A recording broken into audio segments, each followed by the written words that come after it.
ಅಣ್ಣ egg rice ಸಿಗುತ್ತಾ ಇಲ್ಲಿ? ಇಲ್ಲಿ ಕೋಲ್ಡ್ ಡ್ರಿಂಕ್ಸ್ ಎಗ್ ರೈಸ್ ಸಿಗುತ್ತೆ ಅಂತ ಕೇಳ್ಪಟ್ಟೆ. ಬಟ್ಟೆ ಬಿಟ್ಟು ಎಗ್ ರೈಸ್ ಸಿಗಲ್ವಾ? ಬಟ್ಟೆ ಅಂಗಡಿ ಇದು. ಬಟ್ಟೆ ಅಂಗಡಿ. ಬ್ರಾ ಕಾಚ ಸಿಗುತ್ತಾ? ಕೆಳಗಡೆ ಇದೆ ಇದು. ಬ್ರಾ ಕಾಚ ಹುಡುಗರು ಹಾಕೋಬೋದಾ? ತಲೆಗೆ ಕಾಚ ಬ್ರಾ ಕೆಳಗಡೆ ಹಾಕೋಬೋದಾ? ಇಲ್ಲ ಅಣ್ಣ, ಮತ್ತೆ ಹೋಗ್ರಿ ಹಾಕೊಂಬೋದಾ? ಸುಮ್ಮನೆ ತಂದು ತಿನ್ಬೇಡಿ, ಹೋಗಿ ಅಣ್ಣ. ಎಗ್ ರೈಸ್ ಕೊಡಿ ಒಂದು ಪ್ಲೇಟ್ ಪಾರ್ಸಲ್, ಇಲ್ಲೇ ಹೊಟ್ಟೆ ಹಸಿತಿದೆ. ಬಟ್ಟೆ ಅಂಗಡಿ ಅಣ್ಣ.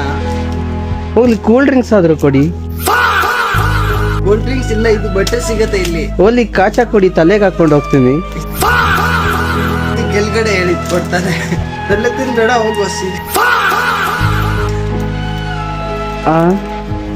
ಹಂಗಾರೆ ಎಗ್ ರೈಸ್ ಸಿಗೋದಿಲ್ವಾ? ಇಲ್ಲ ಇಲ್ಲ ಸಿಗೋಲ್ಲ. ಸಿಗಲ್ಲ. ಅಂದ್ರೆ ರೋಡ್ ಸೈಡ್ ಅಲ್ಲಿ ಬಟ್ಟೆ ಸಿಗತ್ತೆ, ನಿಮ್ಗೆ ತೋರ್ಸ್ಲಾ? ಹುಡುಗಿರ್ದು ಬಟ್ಟೆ ನಾವು ಹಾಕೋಬೋದ? ಗಂಡ್ಮಕ್ಳು ಹಾಕಿ ಚೆನ್ನಾಗಿರೋದು, ಫುಲ್ ಡಿಫ್ರೆಂಟ್ ಲುಕ್ ಇರುತ್ತೆ. ಬ್ರಾ ಕೆಳಗಡಿಕೆ ಕಾಚ ಮೇಡಿಗೆ ಹಾಕಬೇಕು ತಲೆ ಮೇಲೆ. ಯಾವ್ದು ಇಷ್ಟ ಆಗುತ್ತೆ ಈ ತರ ಹಾಕಿ. ಅಂದ್ರೆ ಬ್ರಾನ ಮಕ್ಕಕ್ಕೆ ಹಾಕೊಂಡ್ರೆ ಕಣ್ಣಿಗೆ ಚೆನ್ನಾಗಿ ಕಾಣಿಸ್ತದೆ, ನಿದ್ದೆ ಮಾಡಕ್ಕೆ. ಕಾಣ್ತಾರೆ. ನೈಟ್ ಗಾಗಲ್ಸ್ ತರ.